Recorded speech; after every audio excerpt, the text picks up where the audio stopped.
हैं आप लोग। आज हम मैथ 101 का लेक्चर नंबर 16 करने जा रहे हैं, जिसका टॉपिक है टेक्निक्स ऑफ डिफरेंशिएशन।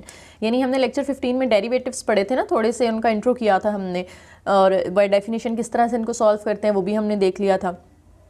अब हमने देखना है कि लेक्चर 16 के अंदर हमने जो कांस्टेंट फंक्शंस हैं सबसे पहले उनको डिस्कस करना है कि अगर हमने उनके डेरिवेटिव फाइंड करने हैं तो कैसे करने हैं, ठीक है। उसके बाद और भी बहुत सारे हम जो है रूल्स पढ़ेंगे डेरिवेटिव्स के बारे में, कुछ बेसिक उसके फॉर्मूलाज, कुछ बेसिक रूल्स जिनको आप आगे डेरिवेटिव के कॉन्सेप्ट्स में यूज़ करेंगे, ठीक है। तो ये लेक्चर 16 और 17 इन दो के अंदर हमने पूरा इंट्रोडक्शन करना है, सारे रूल्स पढ़ने हैं, तो इनको आपने अच्छे से समझना है। और जो आपका मिड टर्म होता है उसमें डेरिवेटिव्स में से एक लॉन्ग क्वेश्चन लाजमी आता है, ठीक है। यानी आपका लेक्चर नंबर 15 से लेकर लेक्चर नंबर 19 तक, मेरे ख्याल में, या 20 तक, इनमें से एक लॉन्ग लाजमी आएगा, ठीक है। और 50% पेपर भी आपका डेरिवेटिव्स में से ही बनता है।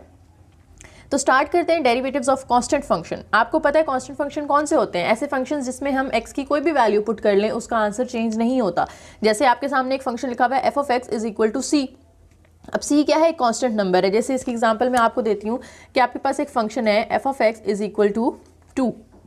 तो 2 आप वैल्यू चेंज नहीं ना कर सकते। आप x की जगह यहाँ पे 3 पुट करें तो भी इसका आंसर 2 ही आएगा, क्योंकि आगे x है ही नहीं जिसकी जगह आपने वैल्यू पुट करनी है। तो ऐसे फंक्शंस जिनका आंसर चेंज नहीं होता x की वैल्यू चेंज करने से, उन्हें हम कहते हैं कांस्टेंट फंक्शंस। और जब भी आपने किसी कांस्टेंट फंक्शन का डेरिवेटिव लेना है, यानी आपने अगर इस फंक्शन का डेरिवेटिव लेना है, डेरिवेटिव को हम f' भी लिख सकते हैं ना। जब आप इसका डेरिवेटिव लेते हैं तो क्या होता है, आपने f(x) का डेरिवेटिव लिया और f(x) की वैल्यू हमारे पास क्योंकि c है, यानी आपने c का डेरिवेटिव लेना है। जब आप c का डेरिवेटिव लेंगे तो आपका आंसर क्या आएगा? 0 आएगा। यानी कांस्टेंट नंबर का डेरिवेटिव हमेशा 0 होता है। यहाँ से हमें ये बात पता चलती है, कांस्टेंट नंबर का डेरिवेटिव या कांस्टेंट फंक्शन का डेरिवेटिव हमेशा 0 होता है। अब ये पहला रूल जो हमने पढ़ा है, इसका अब हमने प्रूफ भी करना है, ठीक है, कि कांस्टेंट नंबर का डेरिवेटिव 0 आता है। इसको हमने मैथमेटिकली प्रूफ भी करना है। और प्रूफ, अब हमने जितने भी आगे रूल्स पढ़ने हैं ना, सबका एक एक प्रूफ भी करेंगे हम, और सबकी एक एक एग्जांपल भी करेंगे। तो प्रूफ जो है वो अगर आप करना चाहते हैं तो बहुत अच्छी बात है, कर लें। पेपर में ज़्यादा नहीं आते, बहुत कम आते हैं, बहुत कम स्टूडेंट्स के आते हैं, लेकिन आ भी सकते हैं। तो अगर आप बहुत अच्छे नंबर लेना चाहते हैं तो इसलिए आपने हर चीज़ को अच्छे से करना है। और ये आपके कॉन्सेप्ट्स अगर यहाँ से क्लियर होंगे तो आप लोग अपनी डिग्री में आगे जो और मैथ्स आने हैं उनमें भी आपको आसानी होगी, ठीक है। तो प्रूफ समझ लें। यहाँ पे हमारे पास पहला है f'(x), यानी अगर आपने फंक्शन का डेरिवेटिव लेना होता है तो उसका क्या फॉर्मूला होता है? हमने लेक्चर 15 के अंदर पढ़ा था ना, लिमिट h अप्रोच कर रही होती है 0 को, और f(x) + h में से आप f(x) को माइनस करते हैं और a से डिवाइड करते हैं। तो ये डेरिवेटिव का फॉर्मूला है। अब हमने यहाँ पे जो f(x) लिया हुआ है वो क्या है? हमारा कांस्टेंट नंबर है, = c है। तो हमने क्या करना है, f(x) + h और f(x) इन दोनों की जगह ये वाला फंक्शन पुट करना है। तो f(x) + h का मतलब है कि इस x की जगह आपने x + h पुट करना है ना। तो अगर इस x की जगह x + h पुट करेंगे तो इसका आंसर तो चेंज नहीं होगा, क्योंकि आगे x नहीं है। जैसे मैंने यहाँ पे कहा कि आप इधर x की जगह जो मर्जी पुट करते जाएं, आगे आंसर चेंज नहीं होगा। तो इसलिए आप इधर x + h अगर पुट करते हैं ना तो भी आंसर आपका c ही रहता है। और f(x) तो आपको वैसे ही पता है c है, तो इन दोनों की जगह हमने c पुट कर दिया, ठीक है। तो c - c क्या होगा? 0। और 0 के साथ कोई भी नंबर डिवाइड हो तो 0 होता है, और उसके अंदर जब आप लिमिट अप्लाई करेंगे तो भी आंसर आपका 0 ही रहेगा। तो यहाँ से हमने उसको मैथमेटिकली प्रूव भी कर दिया कि कांस्टेंट फंक्शन का डेरिवेटिव हमेशा 0 आता है। अब इसकी एग्जांपल कर लें, जैसे f(x) = 5। अब 5 हमारे पास एक कांस्टेंट फंक्शन है क्योंकि इसके अंदर कोई वेरिएबल इन्वॉल्व नहीं है। तो जब आप इसका डेरिवेटिव लेंगे तो उसकी जगह डायरेक्ट आप क्या लिख देंगे? 0 लिख देंगे, ठीक है। फंक्शन इधर f(x) है तो f(x) के साथ d/dx लिखा, यानी इसका डेरिवेटिव, तो वो f'(x) बन जाएगा। और यहाँ पे 5 के साथ भी आप d/dx लिखते हैं, यानी आप उसका डेरिवेटिव ले रहे हैं, और वो भी आंसर क्या आ गया? आपका 0 आ गया, ठीक है। और डेरिवेटिव आपने पढ़ा हुआ है ना, रेट ऑफ चेंज होता है, rate of change of 5 with respect to x। Next एक और थ्योरम है हमारे पास, if n is a positive integer, यानी ये जो पावर है ये आपके पास एक पॉजिटिव इंटीजर है, नेगेटिव भी हो सकती है, ठीक है। देन d/dx x(n), यानी अगर आपके पास कोई पावर वाला नंबर है तो उसका डेरिवेटिव जब आप फाइंड करेंगे ना, तो जो भी उसकी पावर होगी वो साइड पे मल्टीप्लाई कर देते हैं हम, और फिर ये वाला फंक्शन वैसे ही लिख के उसकी पावर में से 1 माइनस कर देते हैं, ठीक है। समझ आ रही है? x(n) एक फंक्शन है, तो ये जो पावर है ना n, ये आपने साइड पे लिखनी है। जब इसका डेरिवेटिव लेना है आपने n साइड पे आ जाएगा, और फिर x(n) वैसे ही लिखना है, और फिर उसकी पावर में से 1 माइनस कर देना है, ठीक है। ये है हमारा थ्योरम। जैसे इसकी एग्जांपल मैं आपको देती हूँ कि हमने अगर x की पावर 3 का डेरिवेटिव लेना है, तो हम क्या करेंगे, पावर n की जगह 3 आ रहा है ना, हमने साइड पे पावर मल्टीप्लाई करनी होती है, यानी आप 3 साइड पे मल्टीप्लाई कर देंगे और उसकी पावर 3 में से 1 माइनस कर देंगे, तो हमारा आंसर आ जाएगा 3x की पावर 3 माइनस 1 करेंगे तो 2, यानी x क्यूब का डेरिवेटिव हमने क्या निकाल लिया, 3x स्क्वायर निकाला। अब इसका भी हमने प्रूफ करना है, जो हमने ये पावर रूल पढ़ा है इसे हम कहते हैं पावर रूल, ठीक है, क्या कहते हैं, पावर रूल कहते हैं इसको। अब इस पावर रूल का हमने प्रूफ करना है, तो हमने अपना फंक्शन लिखा सबसे पहले f(x) = x⁴n, ये फंक्शन हमने नोट कर लिया अपना। अब हमने क्या करना है, इसका डेरिवेटिव लेना है, x⁴n का जब हम डेरिवेटिव लेंगे तो क्या होगा, डेरिवेटिव को हम f' लिखते हैं और उसका फॉर्मूला हमने पढ़ा हुआ है वो हमने लिख लिया। अब इसके अंदर आपने f(x + h) की जगह आपने ये वाला फंक्शन पुट करना है x, तो इस x की जगह आप x + h पुट करेंगे ना, अगर इस x की जगह हमने f(x + h) निकालना है ना, ये निकालना है हमने, तो अगर हमने इस x की जगह x + h पुट किया है तो हम इस x की जगह भी x + h ही पुट करेंगे, तो x + h की पावर n आ जाएगी, तो इसलिए हमने इसकी जगह x + h की पावर n लिख दी, माइनस f(x) जो है वो तो हमें क्वेश्चन में दिया हुआ था x⁴n, वो हमने एज इट इज़ लिख दिया, नीचे h भी एज इट इज़। अब आपने क्या करना है, यहाँ पर थोड़ी सी समझने वाली बात है इस प्रूफ के अंदर, आपने इसको बायनोमियल थ्योरम के अकॉर्डिंग सॉल्व करना है, डायरेक्ट भी लगा सकते हैं, लेकिन ज़्यादा सिंपल तरीका ये है कि आप ये वाला एक्सप्रेशन ओपन करें, 1 + x होल पावर n, ये बायनोमियल एक्सप्रेशन जो है इसको कैसे एक्सपेंड करते हैं, पहला नंबर हमेशा 1 होना चाहिए, ठीक है, पहला नंबर 1 बनाने के लिए हमें इस x को 1 बनाना है, तो इधर x के साथ डिवाइड करना पड़ेगा ना, ताकि कटिंग होकर यहाँ पे 1 आ जाए। तो अगर हम इसको x के साथ डिवाइड कर रहे हैं तो अंदर इसका मतलब है पूरे को x के साथ डिवाइड करेंगे, और जब अंदर डिवाइड करते हैं तो बाहर मल्टीप्लाई भी करेंगे, तो जो मल्टीप्लाई किया वो एज इट इज़, और अंदर जो x के साथ डिवाइड किया वो तो कटिंग होकर 1 हो गया, और इसके साथ जो डिवाइड किया वो हमने वैसे ही लिख लिया h/x, माइनस x⁴n भी as it is over h भी एज इट इज़। अब आप देखें कि ये हमने जो डिवाइड और मल्टीप्लाई किया था ये पावर के अंदर ही किया था, पावर के बाहर नहीं करना आपने। अब आप क्या करेंगे, यहाँ से x⁴n जो है वो अलग कर लें, यानी ये जो पावर है वो x के साथ अलग कर लें और इस ब्रैकेट के साथ अलग कर लें। देन आपने इन दोनों में देखें x⁴n कॉमन आ रहा है, तो हम कॉमन ले सकते हैं, x⁴n आप कॉमन निकालें, अंदर बचेगा 1 + h/x उसकी पावर n, माइनस ये जब कॉमन चला गया तो इसकी जगह सिर्फ क्या रह जाएगा, 1 रह जाएगा। अब हमने इसे एक्सपेंड करना है by using binomial expression. Binomial theorem क्या कहता है, अगर आपके पास एक फंक्शन है 1 + x होल पावर n, जब आप उसको एक्सपेंड करते हैं तो कैसे एक्सपेंड करते हैं, देखें उसका फॉर्मूला होता है 1 + nx, यानी पावर, और फिर यहाँ पे जो नंबर होगा वो दोनों मल्टीप्लाई होंगे, plus n × n - 1 over 2 factorial, और फिर यहाँ पे आता है x का स्क्वायर, प्लस फिर इसी तरह से n × n - 1 n - 2 उसके नीचे 3 फैक्टोरियल, और फिर x की पावर 3, यानी x की पावर यहाँ पे 1 है, फिर 2 हुई, फिर 3 हुई, इस तरह से आगे इंक्रीज़ होती जाएगी। नीचे भी 2 का फैक्टोरियल था, फिर 3 का आया है, फिर 4 का आएगा, फिर 5, इस तरह से इंक्रीज़ होगा। ऊपर पहले n था, फिर n × n - 1, फिर n × n - 1 n - 2, ये इस तरह से आगे टर्म्स चलती जाती हैं। तो हमने इसको इस तरह से एक्सपेंड कर लें। अब देखें 1 प्लस इस x की जगह हमारे पास h/x आ रहा है, ठीक है, और n जो है वो n ही है, हमने फॉर्मूला एक्सपेंड किया 1 प्लस, ये हमने लिखा 1 प्लस, ये एज इट इज़, फिर nx लिखना है, तो n की जगह तो n है, x की जगह हमारे पास आ रहा है h/x, ये पूरा x की जगह आ रहा है ना, तो हमने वो लिख लिया, plus n × n - 1 over 2 factorial, और साथ में क्योंकि x का स्क्वायर था तो हमने h/x का स्क्वायर लिख दिया।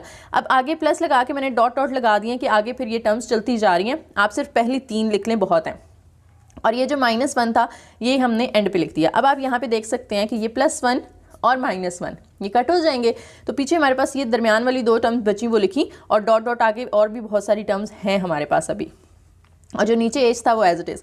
अब आपने क्या करना है, इस पर जो x⁴n है जो बाहर था वो वैसे ही, अब इन दोनों में से देखें h/x इसमें भी आ रहा है, इसमें भी आ रहा है, और आगे जो टर्म्स होंगी उनमें भी होगा, यानी h/x आप कॉमन ले सकते हैं, तो h/x हमने यहाँ पे निकाल लिया कॉमन, और ये जो नीचे h था ना उसको मैंने यहाँ पे बाहर x⁴n के साथ लिख लिया।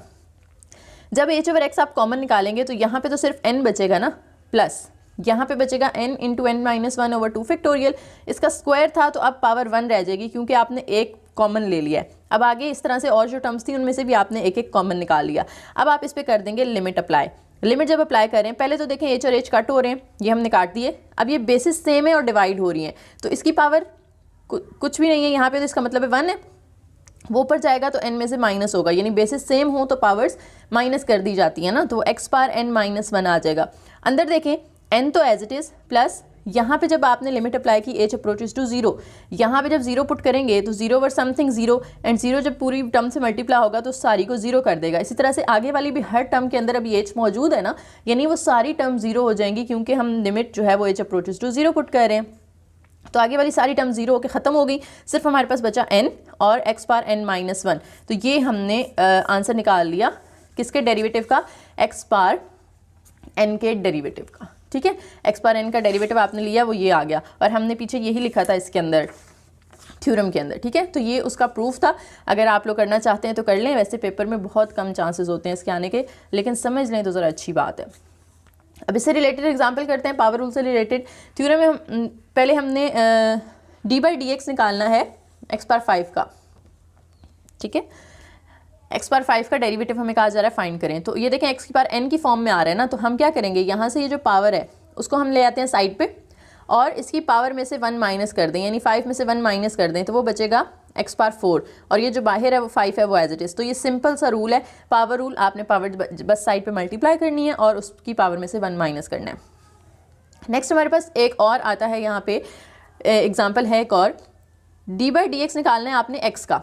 तो x क्या है हमारे पास, एक वेरिएबल है, तो हमने क्या करना है, इसकी पावर देखनी है। पावर कुछ भी नहीं है तो 1 होगी ना, तो 1 यानी इसकी पावर साइड पे आके मल्टीप्लाई हुई और फिर उसकी पावर यानी 1 में से 1 माइनस कर देना है। तो ये बाहर वाला 1 तो एज इट इज़, x की पावर 1 माइनस 1 करेंगे तो 0 होगा, और किसी भी टर्म की जब पावर 0 होती है तो उसका आंसर क्या होता है, 1 होता है। तो इसका आंसर फाइनल हमारे पास 1 आ गया। तो यहाँ से आपने ये बात भी याद रखनी है कि x का डेरिवेटिव हमेशा 1 होगा विद रिस्पेक्ट टू x, यानी dx/dx आ रहा है ना, तो उसका आंसर हमेशा 1 होगा। ठीक है, यानी ऊपर और नीचे अगर सेम वेरिएबल हो, ऊपर और नीचे अगर सेम वेरिएबल हो तो आंसर हमारा 1 आता है। जैसे अगर आप t की फॉर्म में सॉल्व करें ना, with respect to t derivative ले रहे हैं d/dt और आगे भी t है तो वो dt/dt बन रहा है ना, इसका भी आंसर 1 होगा। ठीक है, तो जब भी आपने किसी वेरिएबल का with respect to same variable derivative लेना है तो उसका आंसर 1 ही आएगा। नेक्स्ट एक और थ्योरम है हमारे पास कि अगर एक फंक्शन है और उसके साथ कोई कांस्टेंट नंबर आ रहा है तो आप कांस्टेंट नंबर को बाहर निकाल लेते हैं और डेरिवेटिव सिर्फ फंक्शन पे अप्लाई होता है। जैसे आप लिमिट्स में पढ़ते थे ना कि कांस्टेंट बाहर आ जाता है और सिर्फ लिमिट जो है फंक्शन पे अप्लाई होती है, इसी तरह से यहाँ पे भी वही सेम है कि डेरिवेटिव आप सिर्फ फंक्शन पे अप्लाई करेंगे और कांस्टेंट जो है वो बाहर निकाल लेंगे। इसका भी प्रूफ है हमारे पास कि डेरिवेटिव का फॉर्मूला लिखा हमने सबसे पहले। अब इसमें सी एफ ऑफ एक्स है ना, तो F of x plus H की जगह सी एज इट इज़ इस एक्स की जगह एक्स प्लस एच पुट कर दिया, तो C F of x plus H आ गया माइनस एफ ऑफ एक्स अब हमने लिखना है तो C F of x as it is हमने यहाँ पे लिख दिया। अब दोनों में सी कॉमन आ रहा था वो हमने कॉमन ले लिया, अंदर F of x plus H minus F of x over H. अब ये जो लिमिट है, लिमिट का रूल होता है कि कांस्टेंट बाहर निकल आता है, तो हमने कांस्टेंट बाहर लिख लिया, लिमिट सिर्फ अंदर एक्स वाली टर्म्स पे अप्लाई की। अब ये पूरा आप देखें तो ये डेरिवेटिव का फॉर्मूला बन रहा है एफ डैश एक्स का, तो हमने ये सी एज इट इज़ और इस पूरे की जगह हमने सिर्फ एफ डैश एक्स लिख दिया, या आप डैश की जगह d/dx of F of x भी लिख सकते हैं। ठीक है, तो ये हमने इसको भी प्रूव कर दिया। अब इसकी भी एग्जांपल कर लेते हैं। इसकी एग्जांपल क्या है, 3x पावर 8 है हमारे पास। अब देखें 3 एज अ कांस्टेंट है तो 3 को हमने बाहर लिखना है और जो डेरिवेटिव है d/dx वो सिर्फ हमने लेना है x की पावर 8 का। अब इस पे पावर रूल अप्लाई करेंगे हम। ठीक है, 3 तो एज इट इज़, इसकी पावर साइड पे आके मल्टीप्लाई होगी और पावर में से 1 माइनस होगा, तो 3 8 हम कर देते हैं 24 और 8 माइनस 1 करेंगे तो 7। ये हमने आंसर निकाल लिया। नेक्स्ट है derivative of sum and differences, के अगर दो फंक्शंस आपस में ऐड हो रहे हैं या सब्ट्रैक्ट हो रहे हैं तो उनका आपने डेरिवेटिव कैसे फाइंड करना होता है। तो देखिए यहाँ पे हमारे पास एक फंक्शन है, उसके साथ ऐड हो रहा है दूसरा फंक्शन और उसका डेरिवेटिव आपने निकालना है। तो जैसे हम सिंपल लिमिट्स में करते थे ना कि फर्स्ट फंक्शन की लिमिट अलग होती है, सेकंड की अलग, इसी तरह से फर्स्ट के साथ डेरिवेटिव आपने अलग कर लेना है, सेकंड के साथ अलग कर लेना है। अब इसका भी प्रूफ है छोटा सा। आपके पास फंक्शन है दो जो कि ऐड हो रहे हैं, तो आपने क्या किया, हमने जो लिमिट का डेरिवेटिव का फॉर्मूला पढ़ा हुआ है वो क्या है कि लिमिट होती है जिसमें एच अप्रोच कर रहा होता है 0 को और उसके साथ क्या होता है F of x plus H minus F of x over H, ये फॉर्मूला होता है ना हमारा। यानी जो भी फंक्शन दिया होगा उसके अंदर पहले आपने एक्स प्लस एच पुट करना है। तो इन पूरे फंक्शन के अंदर हमने पहले एक्स प्लस एच पुट किया तो वो F of x plus H plus ji of x plus H आ गया।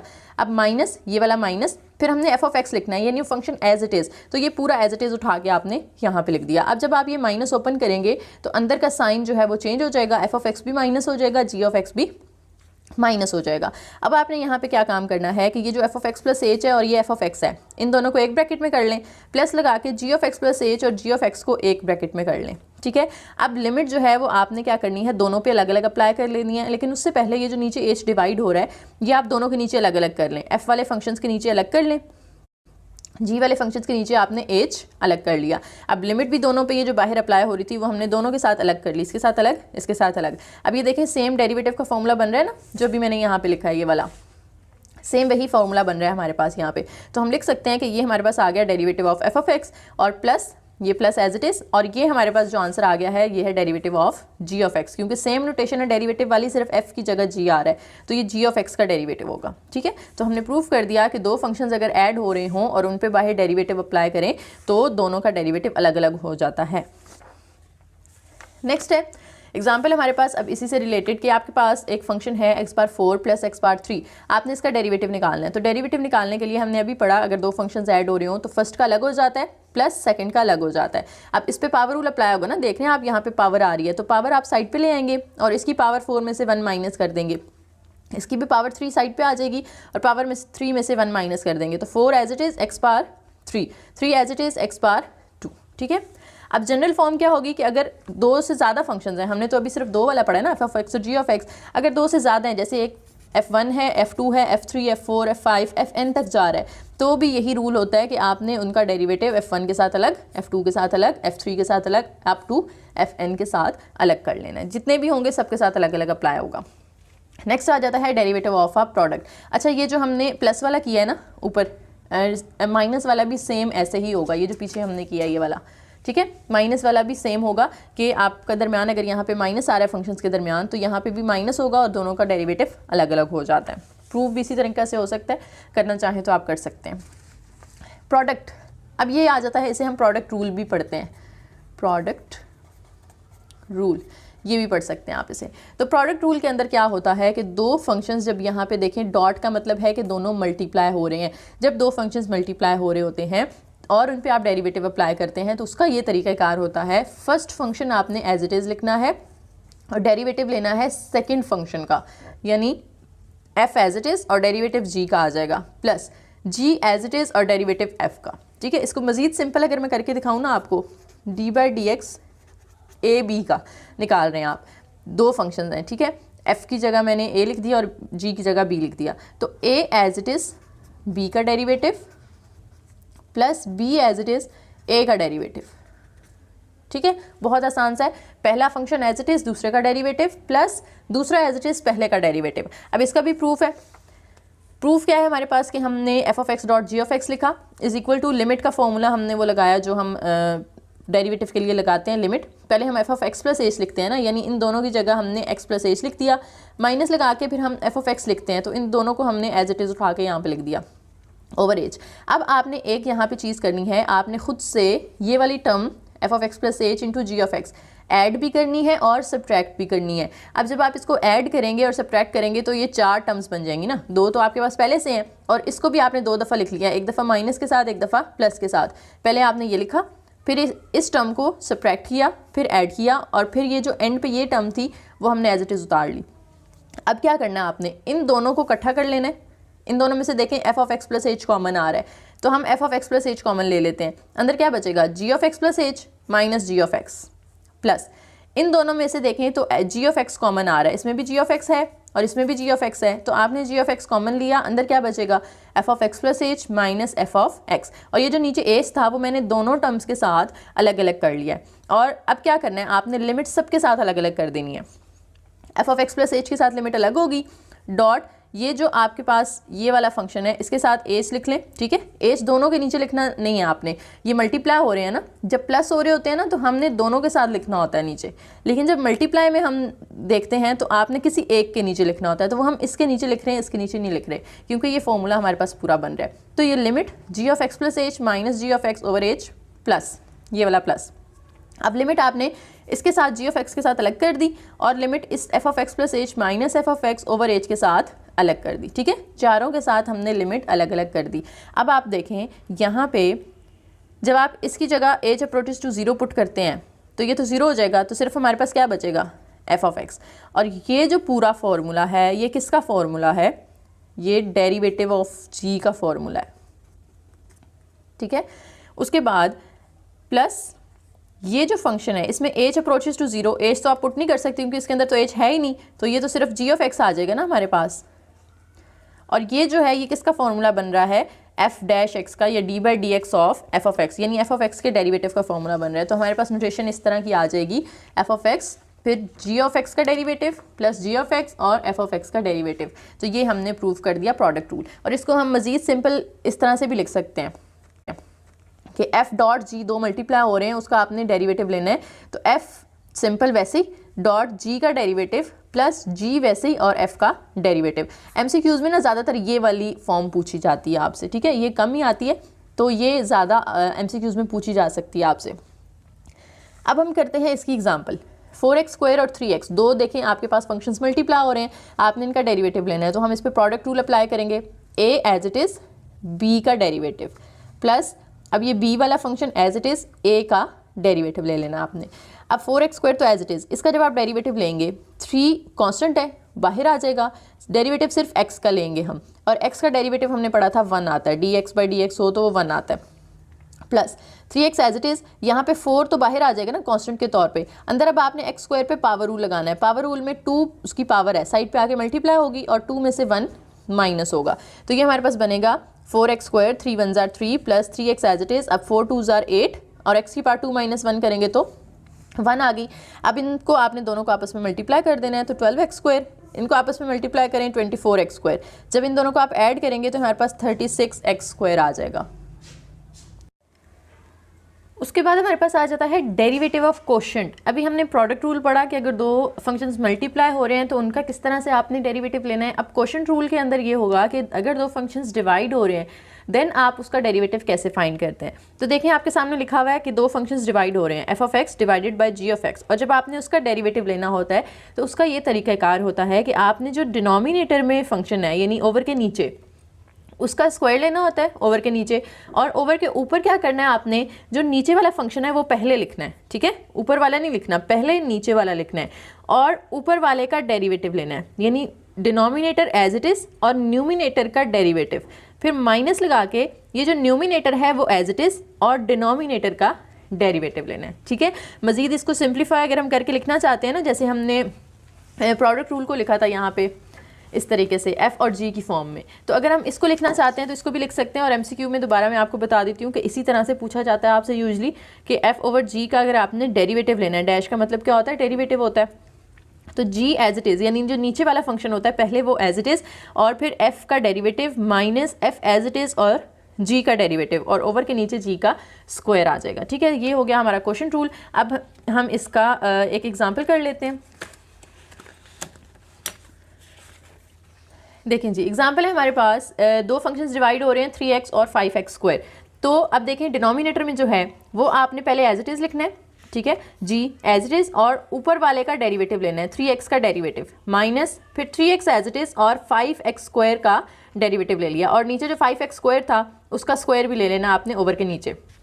अब जब आप इसको ओपन करेंगे तो ये तो एज इट इज़ 3 कांस्टेंट है बाहर आ जाएगा, अंदर x का डेरिवेटिव 1 होगा तो 3 1 ज़ार 3, ये 3x भी एज इट इज़ और 5 बाहर आ जाएगा, अंदर x² पे पावर रूल लगेगा, पावर में क्या है इसकी 2 है, 2 साइड पे आके मल्टीप्लाई होगा और इसकी पावर में से 1 माइनस होगा तो 2 - 1 यहाँ पे 1 रह जाएगा। अब इसको मजीद अगर हम सिंप्लीफाई करते हैं तो 5 3 ज़ार 15x² माइनस 5 2 ज़ार 10x और बाहर जो 3x है वो वैसे ही, और नीचे जो 5 है उसका स्क्वायर खोलेंगे 25 और x² का स्क्वायर ओपन करेंगे तो x पावर 4 हो जाएगा, 25x पावर 4। अब 15x² माइनस 3 10 ज़ार 30, x 2 दफ़ा आ रहा है तो 30x² ओवर 25x की पावर 4। इन दोनों को सब्ट्रैक्ट करें तो माइनस 15x² आता है ओवर 25x पावर 4। अब यहाँ पे कटिंग हो रही है 5 के टेबल पे, 5 3 ज़ार 15, 5 5 ज़ार 25, तो माइनस 3/5 और x की पावर 2 है और नीचे 4 है, तो जब डिवाइड हो रहे होते हैं तो पावर्स माइनस होती है ना, 2 को ऊपर से नीचे लाके आप यहाँ से माइनस कर दें तो 4 - 2 2 रह जाएगा। ये भी आप कह सकते हैं कि x की पावर 2 जो है वो कट हो जाएगी 4 में से, तो पीछे 2 रह जाएगी।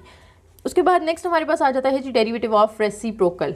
कोई भी नंबर है जो रेसिप्रोकल फॉर्म में है, जैसे अगर आपके पास x है तो उसका रेसिप्रोकल क्या होगा 1/x होगा। अगर आपके पास फंक्शन है f ऑफ x तो उसका रेसिप्रोकल क्या होगा 1/f ऑफ x होगा। इसी तरह से एक फंक्शन अगर है g ऑफ x तो उसका रेसिप्रोकल होगा 1/g ऑफ x। और उसका अगर आपने डेरिवेटिव लेना है तो उसका ये तरीका होता है, सिंपल सा फॉर्मूला बस आपने याद रखना है, माइनस लगा के उसका डेरिवेटिव लेते हैं और ओवर के नीचे उसका स्क्वायर आ जाता है, ठीक है। उसको मजीद सिंप्लीफाई अगर हम करके लिखना चाहें 1/g का derivative is equal to minus g dash, यानी माइनस और उसका डेरिवेटिव ओवर g का स्क्वायर। इसको मैं आपको एक एग्जांपल से समझा देती हूँ क्योंकि इसका प्रूफ नहीं दिया हुआ था, तो हम इसको x की फॉर्म में कर लेते हैं। जैसे ये देखिए मैंने 1/x लिखा हुआ है ना, आपने इसका डेरिवेटिव लेना है d/dx ऑफ 1/x, इसका डेरिवेटिव लेना है। तो अगर आप इसको ऊपर लेकर जाते हैं तो x की पावर -1 हो जाएगी ना, और जब पावर रूल अप्लाई करेंगे तो -1 साइड पे आके मल्टीप्लाई होगा और उसकी पावर में से 1 माइनस होगा, यानी ये जो -1 है उसमें से 1 माइनस होगा, तो ये हमारे पास बन जाएगा -1 x की पावर -2। तो -1 ओवर x की पावर -2 है, ओवर के नीचे आएगी तो +2 हो जाएगी। तो देखेंगे इसी तरह की फॉर्म बन रही है ना, माइनस g डैश का मतलब है यानी इसका डेरिवेटिव, x का डेरिवेटिव वो क्या होगा 1 होगा, तो ये -1 आ गया ओवर g का स्क्वायर यानी इस x का स्क्वायर, ठीक है। तो ये बेसिकली इसको क्वोशंट रूल लगा के हम सॉल्व, क्वोशंट रूल लगा के भी कर सकते हैं और इस तरह से पावर रूल लगा के भी सॉल्व कर सकते हैं। तो आपने क्या करना है, इसको प्रूफ वगैरह करने की ज़रूरत नहीं है, आप सिंपल इसका फॉर्मूला याद रख लें कि अगर रेसिप्रोकल फंक्शन होता है तो हमने पहले माइनस लगा के उसका डेरिवेटिव लेना होता है और ओवर के नीचे उसका स्क्वायर लिख देना होता है, ठीक है। ये हमारा लेक्चर नंबर 16 जो है वो कम्प्लीट हो चुका है। उम्मीद है आपको समझ आ गई होगी, और कोई भी पॉइंट अगर कंफ्यूज कर रहा है तो आप लोग कमेंट सेक्शन में पूछ सकते हैं। और काइंडली टाइम स्पैम लाजमी मेंशन कर दिया करें जब भी आप कोई क्वेश्चन पूछते हैं, क्योंकि वैसे तो मुझे पता नहीं चलता, इतने ज़्यादा लेक्चर्स होते हैं तो मुझे याद नहीं होता कि आप लोग किस पॉइंट पे ये मैंने बात समझाई है, तो मुझे सारी वीडियो में फिर ढूंढना पड़ता है। तो इसलिए कोशिश किया करें कि टाइम स्पैम मेंशन कर दें, तो मैं डायरेक्ट उस पर क्लिक करके आपको वहाँ से वो कन्फ्यूजन आपकी दूर कर सकती हूँ, ठीक है। तो कमेंट्स में रिप्लाई करना मेरे लिए ईजी हो जाएगा। और वीडियो को लाजमी लाइक करें, चैनल को सब्सक्राइब करें